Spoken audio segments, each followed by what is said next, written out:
What's going on, everybody? Welcome back to the Paper Planes channel. I'm your host Sean, and this is my Dark Souls 2 Ultimate Walkthrough. We are here. We just finished up the Dark Chasm episode, and we're basically going to go back to this bonfire. So if you're not totally sure where we are, we're going to travel back to Majula real quick. We've got a lot of souls, and we need to offload some of these. And we got to do a lot of character customization and tightening up before we do some fighting with these next bosses. So here you're at the Emerald Herald. You can go ahead and talk to her. We can see what kind of leveling up we'd like to do. So we can get our INT up to 50, and then I would leave it there and then go ahead and just dump whatever you've got left into adaptability. Awesome. Alright, so once you're done with that, you go ahead and leave. Now I want you to visit the bonfire, and we're going to make sure that your attunement spells are these Great Soul Arrows and Great Heavy Soul Arrows. You shouldn't require anything else. And now we're going to check our inventory.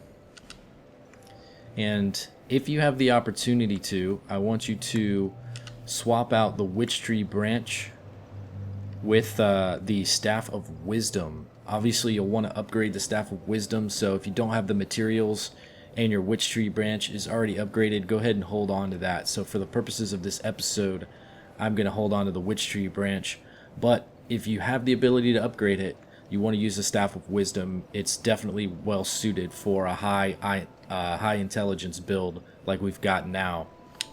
So what you also need to do is make sure that you've got your Dranglic shield on.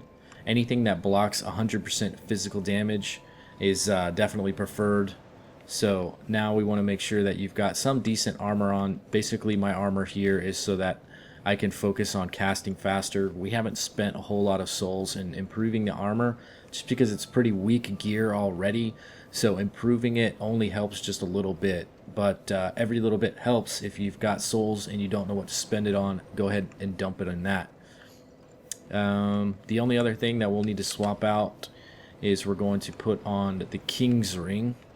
And we'll be able to take that off in a second, so it's not going to be eating up one of our ring slots. Nothing to worry about there.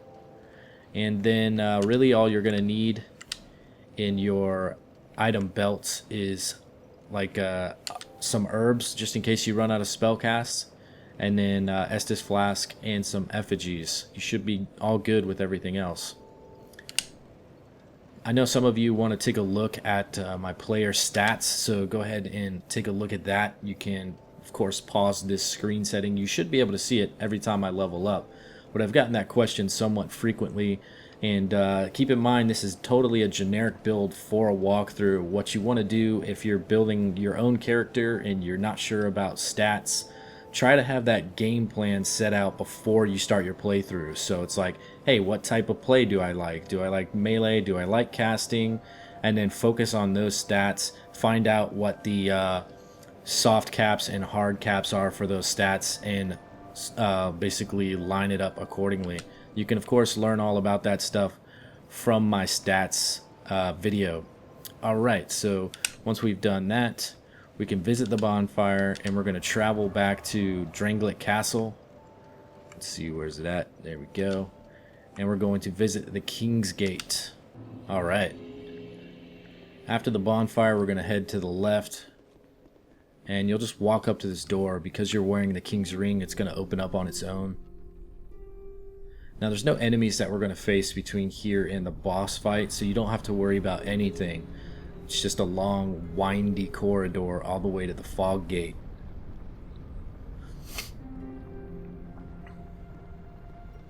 Alright, so once you enter this doorway, you've got the Emerald Herald here. You can go ahead and talk to her. I'm not going to reveal her dialogue. Alright, so after you're done communicating with her, she's just going to do that 3-dot ellipse thing like usual when she's got nothing else to say to you. So you can move on from her. Throne of Want. I want it. So basically we're just going to wander down this passageway all the way down to the Fog Gate. So I'm going to go ahead and progress the video to that point. Alright, so we're here at the Fog Gate. We're going to go ahead and summon both of these, the head of Vangarl and Benhart of Jugo, whatever you want to say it. Once you've got them spawning, you're going to go back to your inventory and swap out the King's Ring with whatever you originally had in its place. That for us is the Ring of Blades. So let me go ahead and explain this combat ahead of us pretty briefly. This should be very simple. I kind of caution myself whenever I say that because usually something horribly bad happens and everything goes to shit. But typically this fight is very easy. What will happen when we enter the Fog Gate is we'll immediately jump into combat with two enemies. One is called a Watcher and the other is called a Defender. The Watcher is quicker, more nimble, and they are easier to kill. The Defender is slower, they have bigger armor and a shield, and of course they're harder to kill.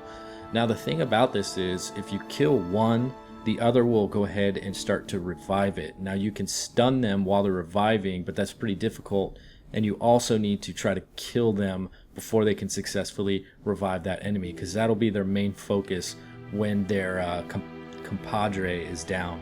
So what I suggest you do is you whittle one of them down and the other one down to very low health, and then once you down the first opponent, you're going to go in for the kill on the second one. That way you kill them both relatively around the same time.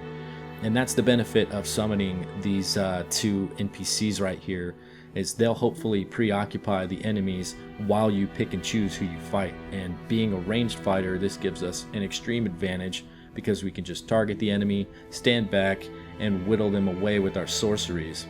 Now, once we defeat them, we'll go through a cutscene and then we'll get straight into the main boss fight, Nashandra. I think I'm saying that right. And there's nothing really difficult about that fight either. It's rather simple. You kind of want to stay back. They're going to cast these three little black pillars, kind of little objects that are stationary around them. And if you get close to the enemy while you're near that thing, it's going to inflict curse on you. It doesn't actually kill you, but what it does is it drains your health pool so that you're, of course, undead, and you also have less health. So it's not like an instant death type curse, but it is a curse that is a nuisance, so you might want to stay away from that. But it's not a bad thing necessarily as long as you stay on top of healing yourself. So other than that, we're just going to pick at the main enemy, and then we'll go ahead and run in and do some melee fighting if we run out of casting opportunities. Alright, so you'll get all that information while we're playing. You'll see it happen. So immediately I'm going to target and just put up my shield. What I want to do is just let my NPCs come in and let these guys start taking some damage from them. Now you will see that this area does have the playing field does actually run out on the side there, so you want to be careful about that. So these guys are really focused on me right now. And our NPC allies aren't doing shit for damage. But now they are. Now they're focused on the NPCs, which is good. So we'll go ahead and start casting.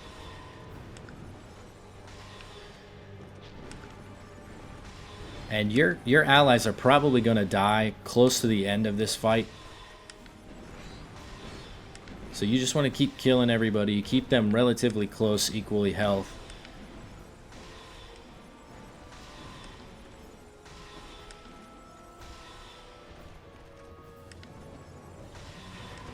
Oh shit.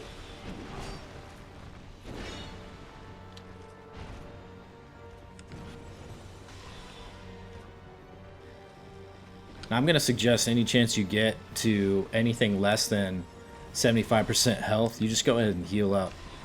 Because you just don't want to risk it.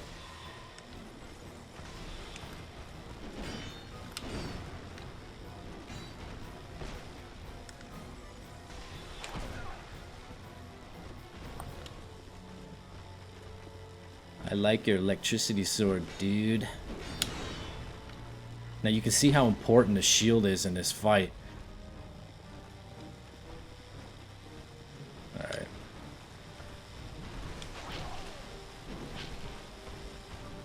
Oh shit. I didn't think he landed that.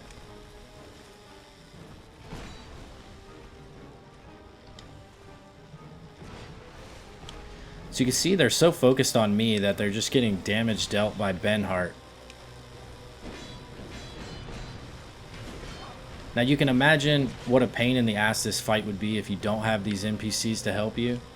Because they're both focused on me primarily right now. So now I really need to focus dealing damage on the Watcher. But unfortunately they're holding their shield up.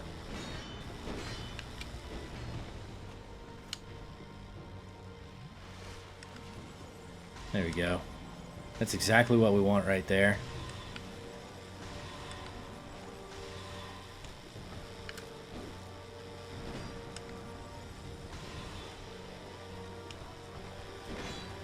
And the way this is playing out, it's actually going to be good because Benhart should be alive during our next battle.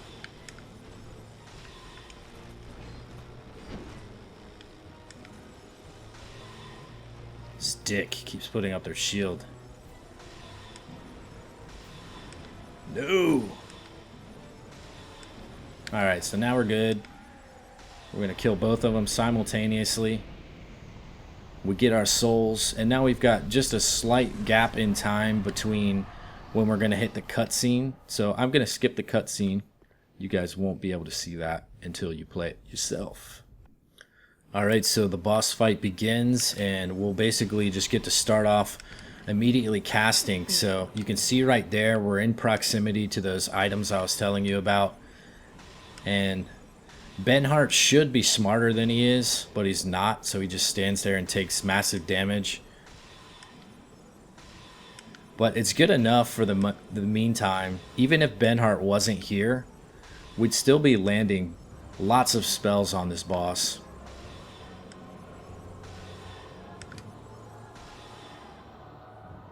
So basically when they come towards us, they're going to start casting this beam. And most often they'll do a straightaway beam, which is very easy to avoid. You just move to the side and then you can get tons of damage in. They'll try to get close to do melee, but you can see how easy it is to avoid that kind of situation. And that's the one that's very simple to avoid.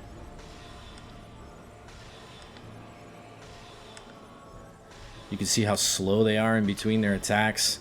It's a pretty relatively simple boss. It's actually quite underwhelming in my opinion. As difficult things have been throughout the game, you would expect that the boss fight should be on par with that or even more difficult, but it's really not. I think they expect the challenge to be that this boss fight comes directly after the previous two fights, and if they were tougher, I guess it would matter, but they're just not. Oh shit. Are you fucking kidding me? Alright, so that's the hardest part of the boss fight. You just kill yourself. That was fucking ridiculous. Okay. Alright, so when you die, you've got to, of course, return back to this area. I've never actually died during this fight, so I don't know if we have to repeat the first two enemies again. We're about to find out. I'm assuming we might, just because we get the opportunity to summon these two guys again, but maybe not. Let's find out. So this is one ugly mofo, and I'm trying to figure out the inspiration for this character. Like, what is this thing? So there are my souls, all the way over there. And here come my NPC friends. Now this fight should be super, super easy with both of them involved.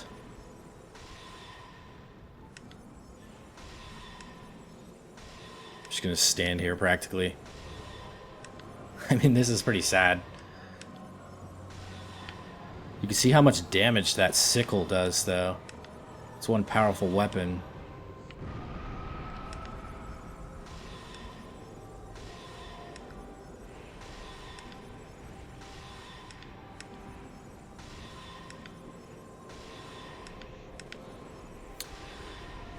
I'm surprised both of them seem like they're going to die.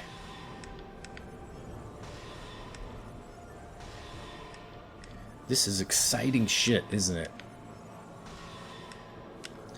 You know, I get asked the question a lot, which Dark Souls do I prefer? And I've got to be honest with you. Exclusively because of how the boss fight is, the primary boss, it makes me prefer Dark Souls 1.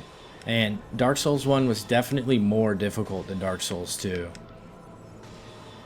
There were certain challenges in Dark Souls 2 that were quite difficult, but this clearly isn't one of them, and it's pretty sad. So basically run over, get your souls. Benhart will probably fade away. One drowned in poison, another succumbed to flame. Still another slumbers in the realm of ice. Not one of them stood here as you do now. You, conqueror of adversities. Give us your answer.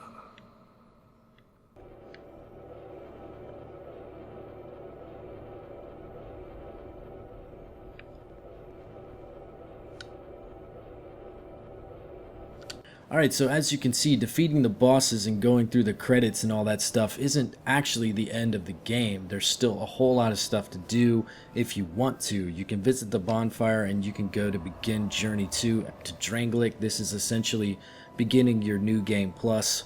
While that's awesome, and I suggest you do that at some point, there's a lot of things we can still do to benefit from this first playthrough. And I'm going to do my best to list all of those things in the very next and last episode of this walkthrough, so stay tuned for that. Alright, so that's it for this video. Sorry that it took so long to make it. I had a death in the family, and you know what that means. Lots of things going on with that, so had to put YouTube lifestyle away for a moment. But I'm back, and I should be putting out the finale to this series within a few days, so stay tuned, and I'll see you guys next time. Peace.